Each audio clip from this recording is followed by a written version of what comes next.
right, I want to welcome everybody here to our Dayton High School Sbdm meeting for Monday, July 27th, 2020. I want to start off here with just our approval of the agenda.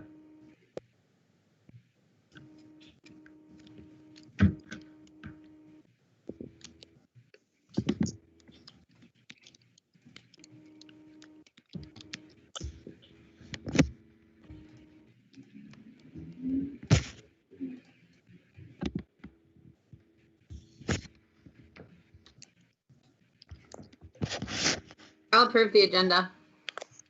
All right, thank you, Mrs. Getz. I'll second. All right, thank you, Mrs. Bushley. All right, next is the approval of our June minutes. So that was attached. You guys could let me know if you've already read that, hopefully, and we could get an approval from somebody after you've read, if you haven't read already.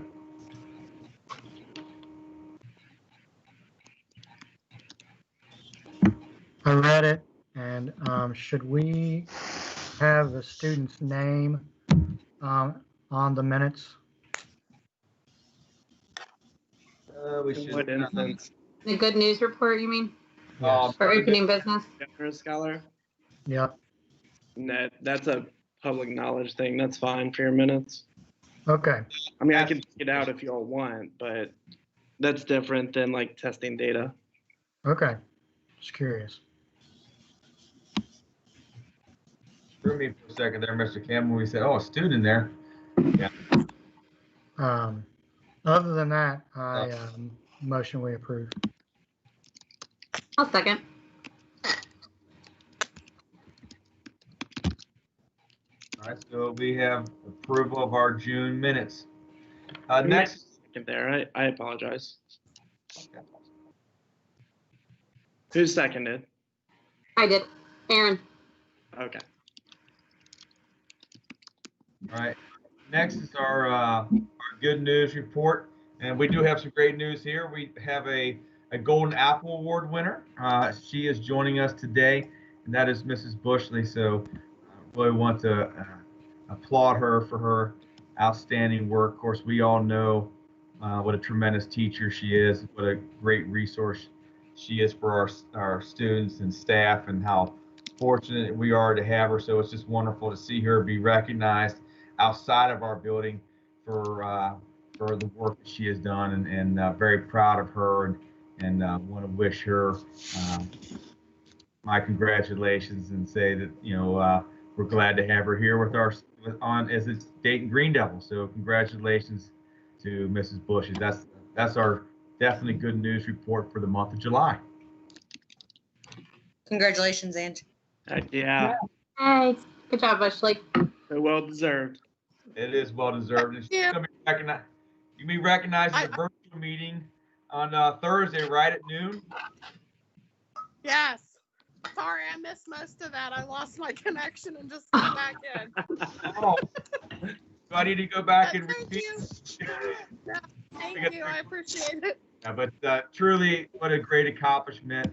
I can't think of anybody more deserving than you, Mrs. Bush. I know how hard you work, time and effort, and the outstanding work you do for our students and moving those along and them achieving at levels nobody could have thought possible if it weren't for the outstanding work that you do. So thank you for everything you do at Dayton High School, and especially for our students. So congratulations. Thank you. So Thursday at noon, you'll be recognized in a virtual meeting. Unfortunately, I guess tough year to be in the Golden Apple. That's always a very nice ceremony. So I'm sure they'll do an outstanding job, but definitely want to pass along our congratulations. Anything else? Anybody else have any good news to report? That's pretty sparse for the month of July. Not a lot going on here that I could report. We're going to go ahead then and move on to public comment. So we'll give it some time here, see if we have anybody from the public that wishes to comment.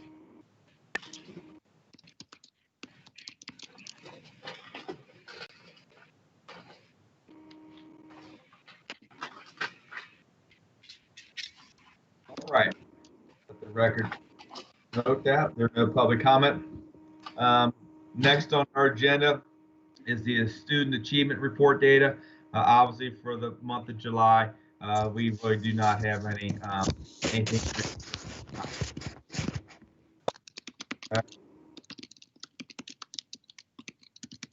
We're going to go ahead and then, in terms of, we're going to go ahead and move down here to our budget report and the Title I report overview. Mr. Wolf has joined us, so he's so kind to explain that to our committee.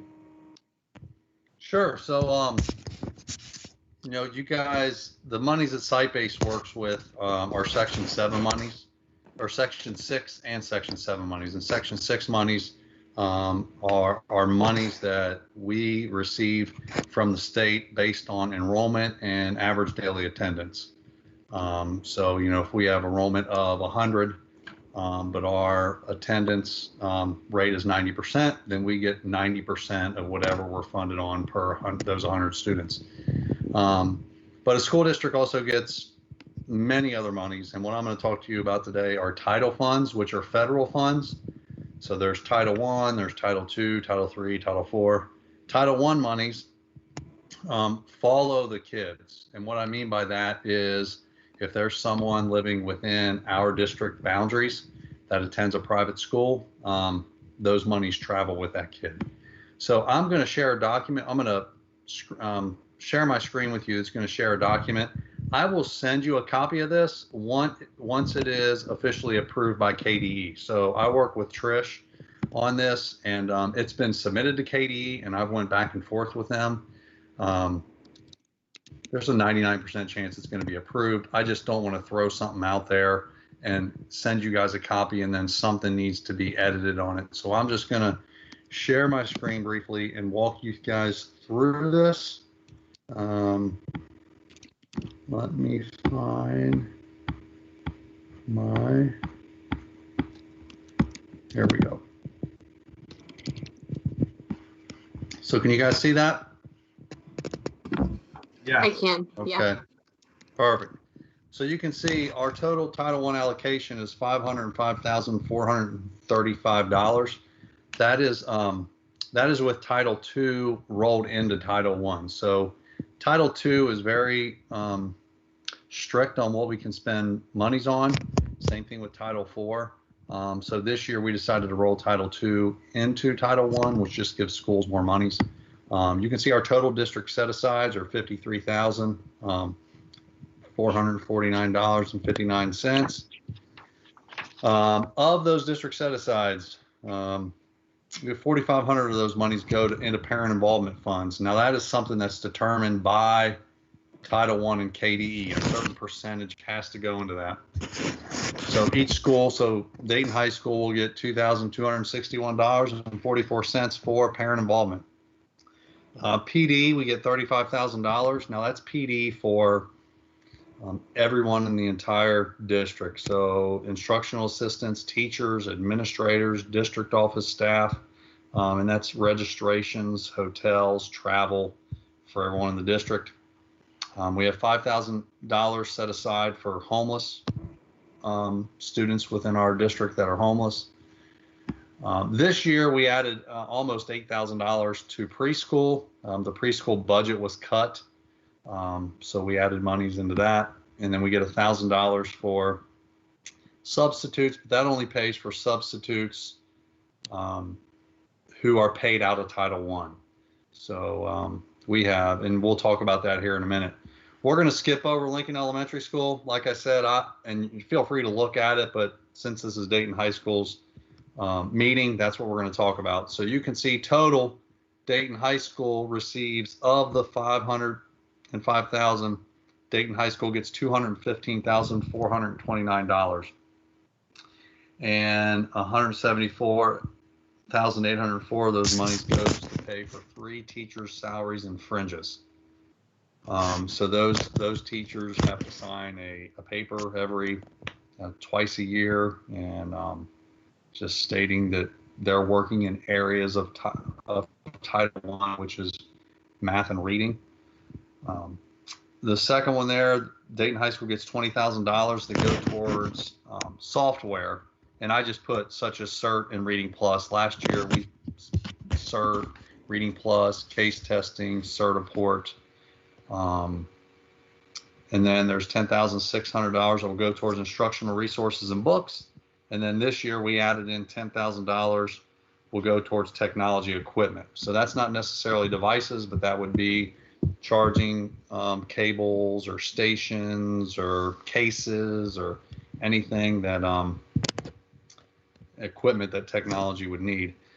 A lot of time, the software and the instructional resources, I work with Mr. Myers and Mr. Wright, work with teachers on different resources that they need.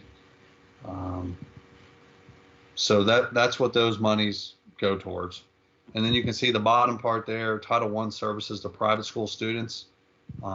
We spend almost $8,000 or send about $8,000 to Holy Trinity, St. Catherine, and St. Thomas.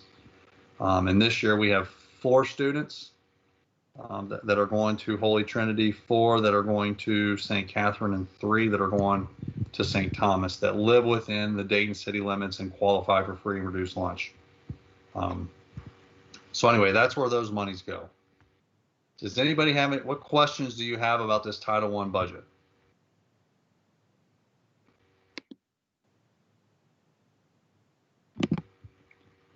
Share here. So that's one of the things, like I said, I like to, I want to update each site-based council. I work with Mr. Myers and Mr. Wright throughout the year to spend any monies that are to be spent. You know, for example, I don't work with them on the teacher salaries. I mean, that's salary was given to me, or those monies were given to me by Trish, but those other remaining $40,000 and the PD, that's kind of where it's a lot of the monies that we get on things that we have to purchase. Any questions or thoughts on that? All right. Well, if you ever do have questions about the Title I, let me know. I don't know all the answers, but I will get them if I don't know the answer. So. All right. Thank you, Mr. Wolf. All right. You're welcome. Appreciate it. All right. We're moving along here.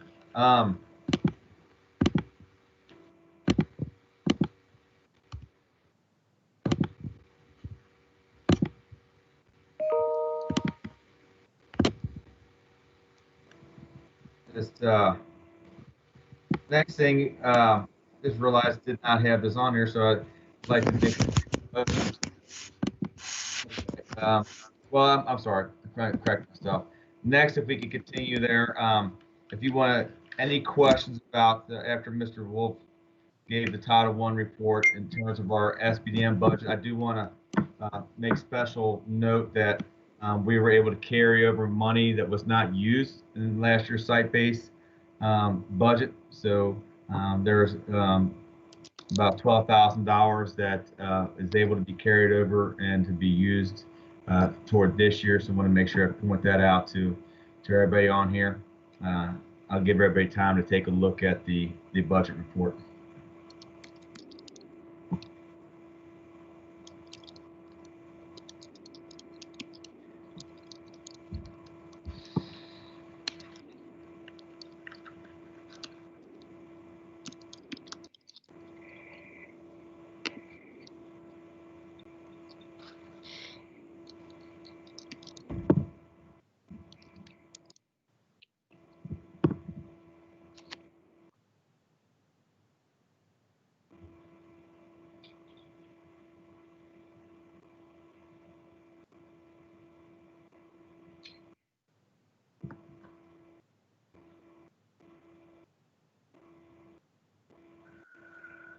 Did we anticipate anything additional that we're going to need as far as digital learning supports for individual departments or teachers, since there's a decent chance that we may be in and out of digital instruction, or at the very least we have some families who are electing to go all digital with their instruction? Is there anything like that that we need, that we should be allocating money for in our budget?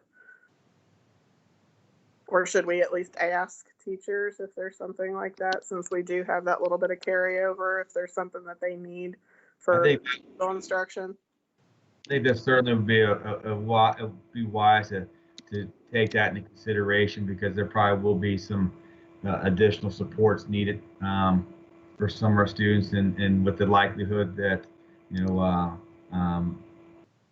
with the need we have for the ability to use our devices and things of that nature for our teaching and instruction to be connected to school, you know, I think it'd be certainly something we should look at as a committee here in terms of what additional expenditures, how can we best use some of these funds for this year, because it's probably definitely going to be a little bit different than some years in the past. So the fact that we were able to carry an extra $12,000 over, that gives us a little leeway there, and that's something for the committee to discuss in terms of how you would like to use the funds.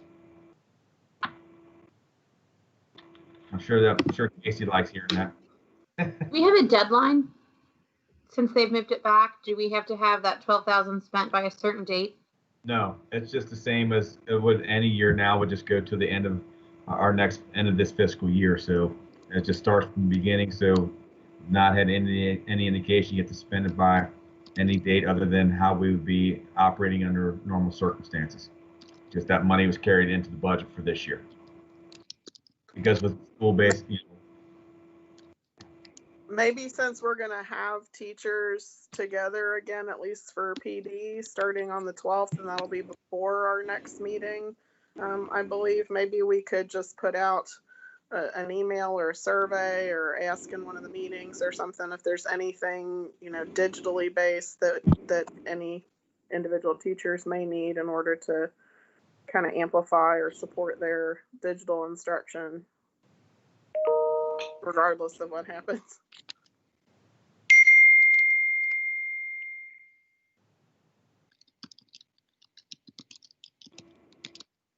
definitely, you know, in meeting with staff when we start meeting here on the 12th and 13th, that's certainly something that we can bring up to staff and start getting their feedback and input as things they think that they're going to need that can help them best meet the needs of kids for this school year.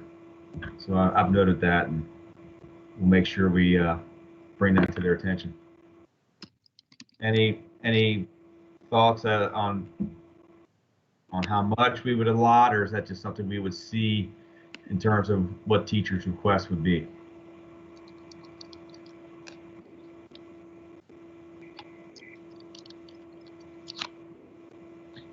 I think maybe if we just see what people need before we allocate, because we may only have 2 or 3 people who feel like they need something, or we may have 35 people who feel like they need something.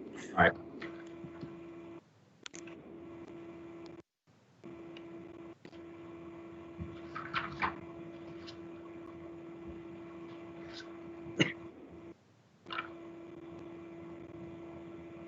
Anything else in terms of the budget?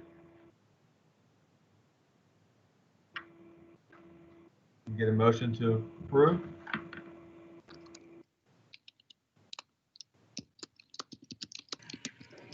I'll make a motion to approve the budget.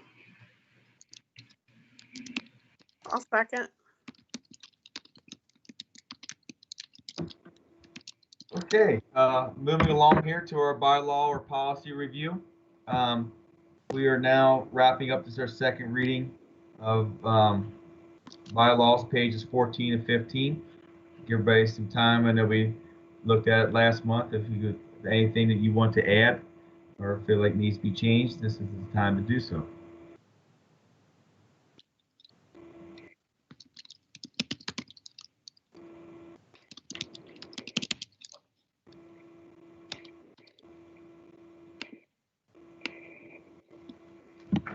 I don't think we had any issues with those 2 pages, really, did we? We did not in our June meeting. Yeah, okay. I'll move to accept it. I'll second it.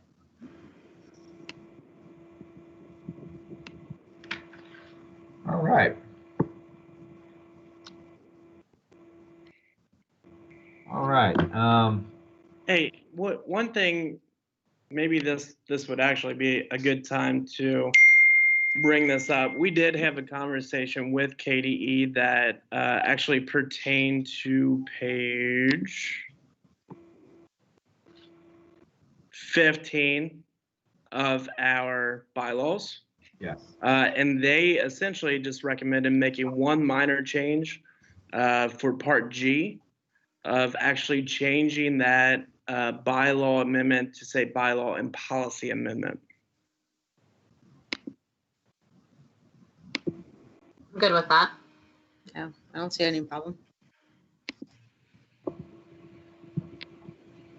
Then just add it in the first sentence too. These bylaws and policies as needed. And that'll be something that we will have to add to the agenda in August. We need to add that. So I'll make sure that's on there. But you wouldn't, because this would be a second reading of making that adjustment. So it would actually keep you from having to do that in the future.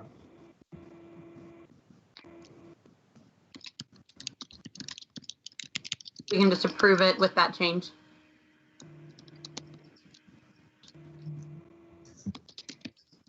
Okay, just change my motion to make a motion, we approve it with the change.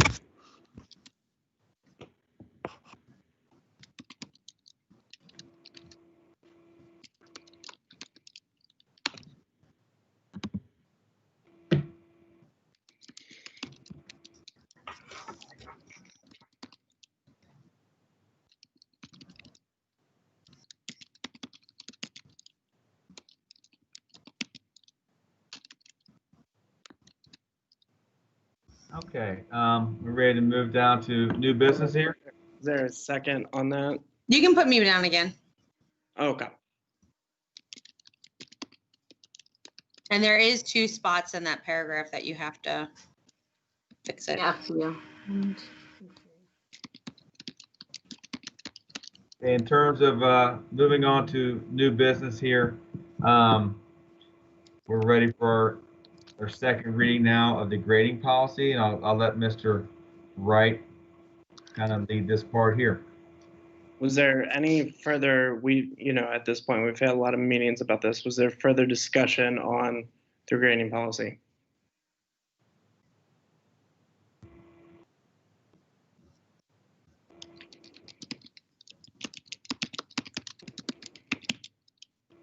We had discussed several times about, and I think, did we table until this meeting the policy regarding late work and the was it 20% waiting for midterms and finals, or just finals? I thought that those were 2 things that we had tabled until next time to finish up discussion on. Maybe not, maybe we finished. We had tabled the conversation on the 20% for the formative assessment for late work. Okay.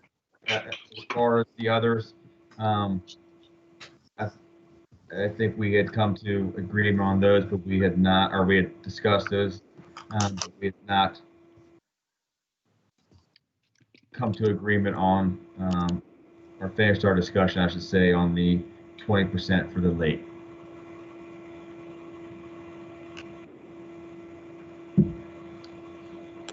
If we're going to continue to discuss that at least briefly, I'd just like to state that, especially in the current situation where things are very fluid, I think giving people grace needs to try to be our default setting at this point. I know that not every kid is going to be able to get everything in exactly on time. And to be frank, if we have kids here partial days and some kids are online and things are slightly chaotic, it would be very easy for a kid with no malice or no lack of responsibility personally on their part to mess up every once in a while and turn some things in late.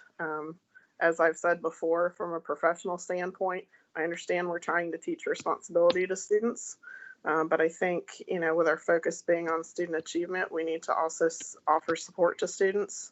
And I know that there are probably lots of teachers across the nation who get lesson plans and things in a day or two late. Nobody's docking 20% of their pay or firing them for that, I hope.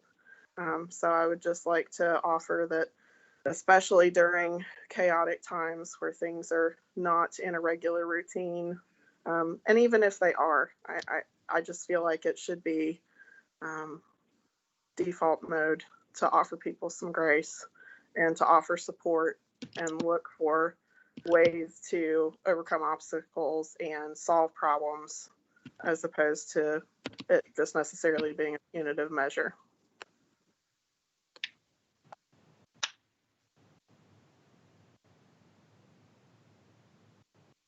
Anybody else have a comment?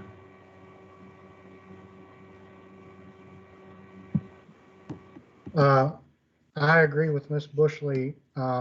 If we're talking about our current situation, I think if school was going on as normal, I would still be in support of the policy as it's currently written. But I do think she's right on this current scenario. We do need to have some kind of secondary plan, I think,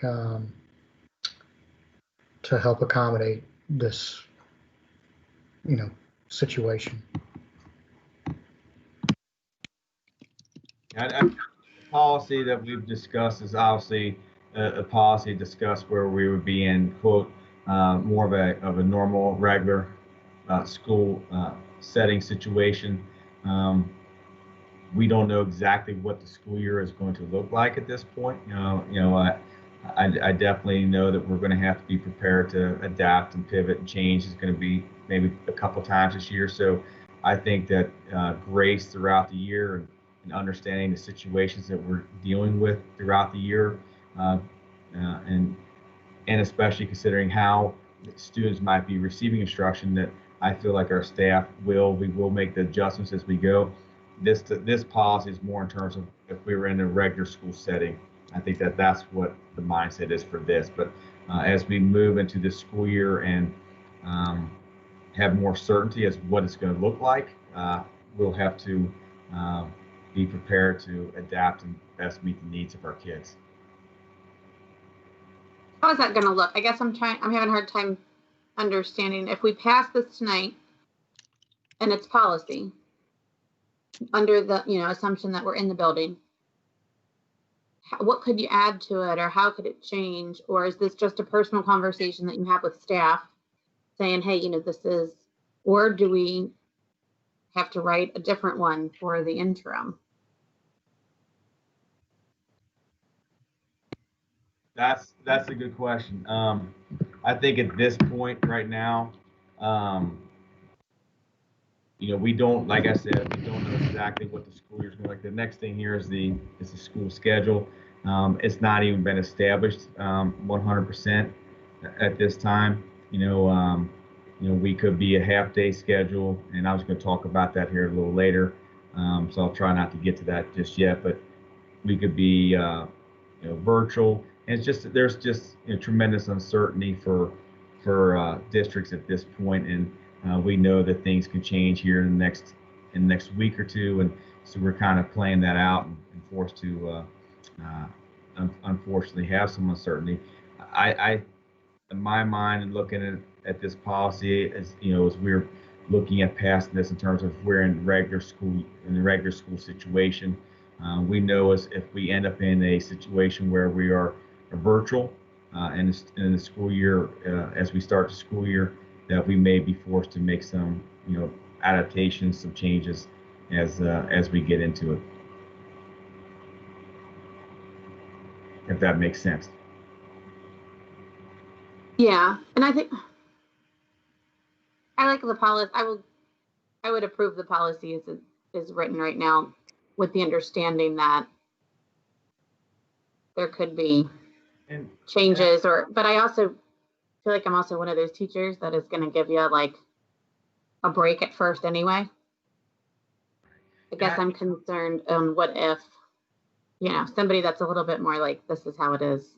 We had of course, last year, as we went through the school year, we had our grading policy, and we were doing that all along. And then we get into the fourth year, March the 13th hit, and that ended the third quarter, and we did not return to school year.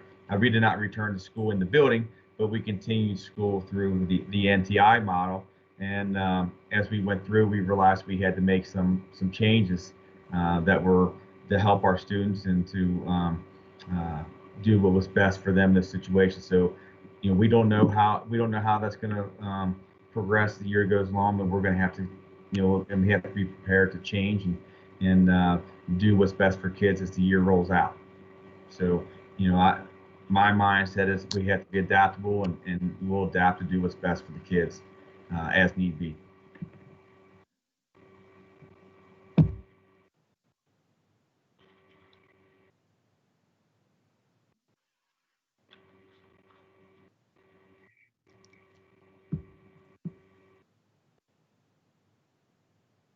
Anything else to add here anything else we want to discuss?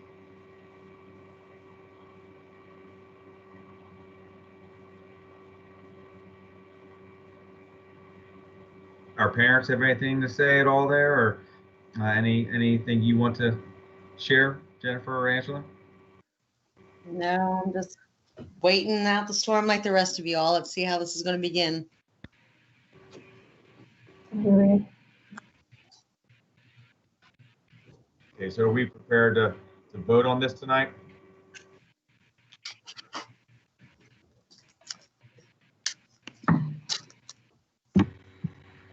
I mean, I am, I guess. Okay, let's go ahead and all right, Campbell. The emotion. Motion, we accept the grading policy.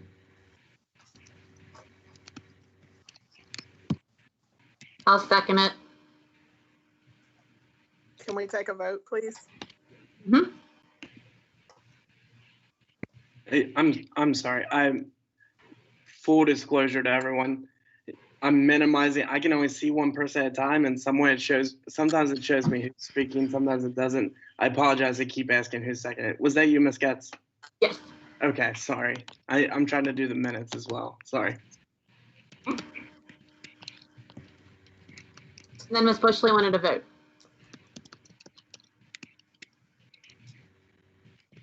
Yeah, if you want my input, I vote no based on the late policy part of it. All right, thank you, Ms. Bushley. Mrs. Getz? I vote to approve it. Thank you, Mrs. Getz. Mr. Campbell? Aye. You vote to approve or you vote against? That's a yes. Vote to approve. Thank you, Mr. Campbell. Ms. Gonzalez? I'm taking your word for it that you're going to be an honest man, and so I'll vote yes in favor of it. Thank you, Ms. Gonzalez. Mrs. Sparks? I vote yes. All right, thank you. So we have a vote of 4-1. We do not have a consensus, but I do want to make mention, as we did in the bylaws, earlier we had spoken with KDE about the change to the bylaw, to the policy amendment here. So I want to make sure that everybody understands that, and that's where that comes from. So we need to make sure we have that. Just in terms of full disclosure. Everybody understand that? Okay. All right, thank you. We'll move ahead now. The next thing is want to just kind of update people on where we are, and I know some schools are sharing their plans. So where we are at this time, if we are to be in the building, which we're still hopeful for, and would certainly love to see that. I know Mr. Brewer and the district have sent out multiple surveys for parents and for students, trying to take into consideration what is, so parents can decide what's best for their child, their family, their situation. As of right now, it looks pretty much about 75% of the surveys that were filled out where students would picked option 1, where they would have a hybrid of home and being in school. And then about 25% of the students and parents chose the learning at home model. So in looking at that information, if we are to be in school, and I'll say this right now, if we are to be in school, we would look at a half-day model where students would come, Group A would come in the morning, there would be a Group B in the afternoon on Monday and Tuesday. On Wednesday, there would be virtual learning would take place while the building was undergoing a deep cleaning. And then on Thursday, Friday, we would resume again with Group A in the morning, Group B in the afternoon. I will say that the schedule would look, let's say, for example, on Monday morning, Group A would come in, they would go to bells 1, 2, 3, and then the flex bell. And then in the afternoon on that Monday, staff would teach a half day, the same thing, bells 1, 2, 3, and flex. On Tuesday, then it would be bells 4, 5, 6, and 7 in the morning, and then Group B would come in the afternoon, and the same thing would be bells 4, 5, 6, and 7. So that way, each student would go to each of their teachers, each of their bells. I know middle school is a little bit different there, where they do not have a flex, but we're looking at one of the things we've discussed is where students would stay in their third bell class, and they would do some type of identify standards, or they would do something along the lines of Reading Plus, ALEX, and stay in their third bell period. So that is kind of the general plan that we would move forward with if we're in the building. I do want to, as you guys know, caution you that that could change, and some decisions could be made from commissioner to superintendents to the governor that decides that we start school on the 26th in a virtual capacity. And we're hopeful that we'll be in school, but we're, you know, things are still changing, and we'll have to adapt as we find out that information. Any questions? Middle school, don't we have a fourth bell class already, right? Well, I do. I don't have an RTI class. So like I would have a regular, I think, 8th grade class, I think, for fourth. Yeah, that's something we're still tweaking, quite honestly, Mrs. Getz.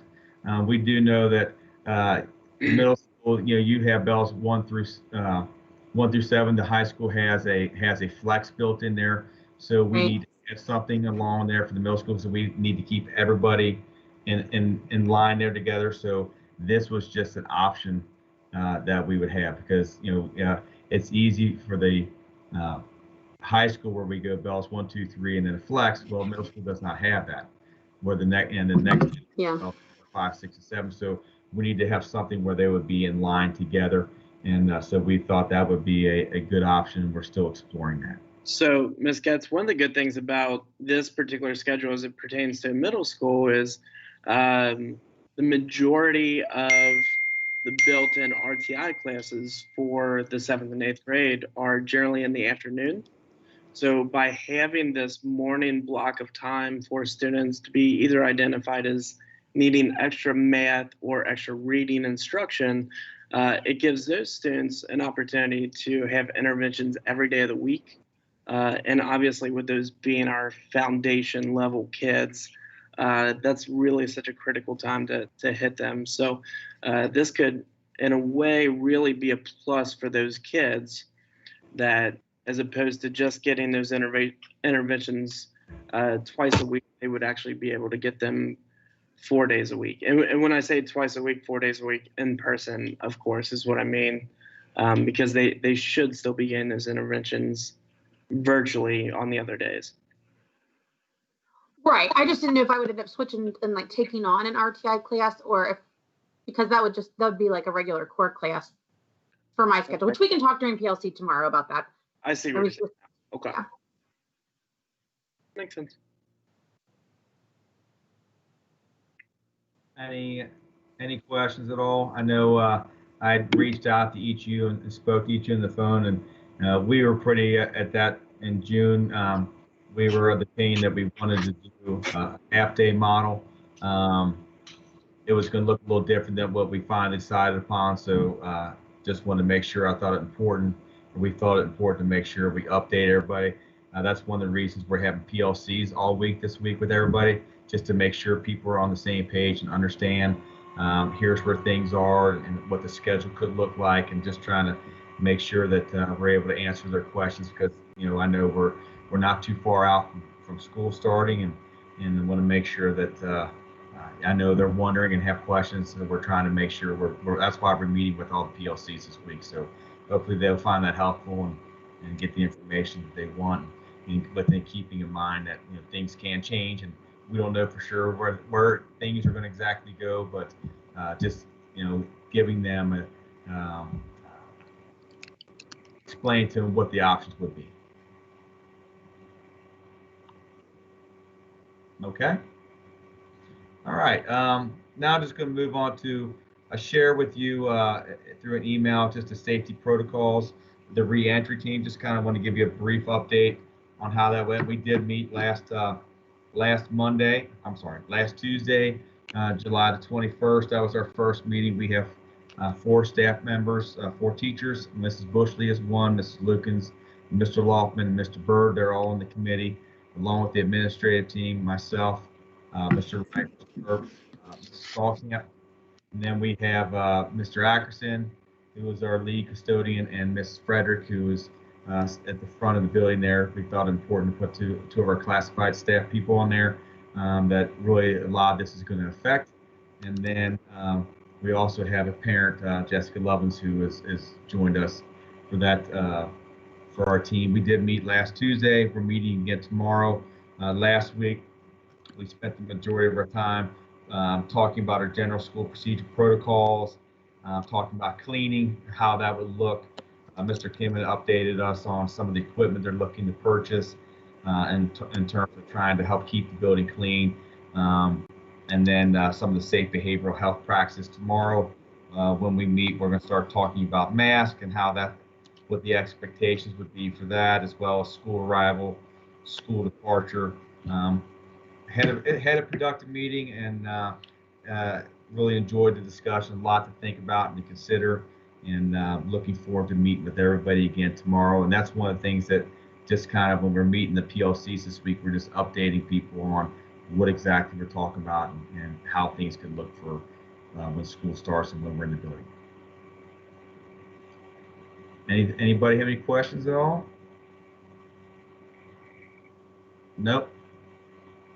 Now, one of the things that I will mention is, when we looked at the guidelines and putting Mr. Kim and I, we emptied the classroom out, and we, put the 6 feet apart, and if we can get about 12 desks in each room, it really does not leave a lot of room it leaves no room for teachers to have filing cabinets, desks, and all that. So it's really going to be important for staff to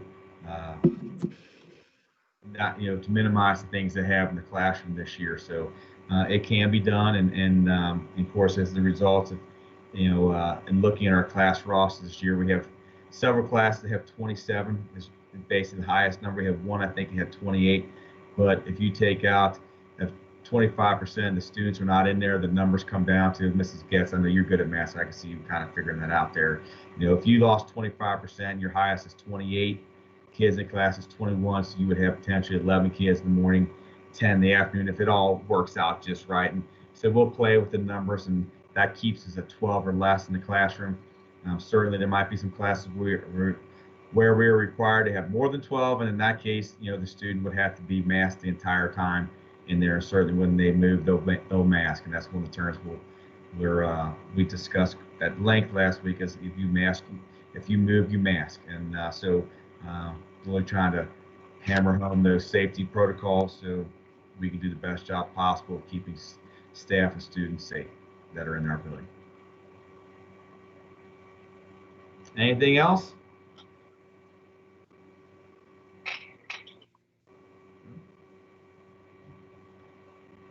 Okay. I guess motion to adjourn. Look at the time. I am proud of this group. Wow. Motion to adjourn. Motion to I'll adjourn. second it. Thank you, guys. All right. Thank you. Thank you. Bye.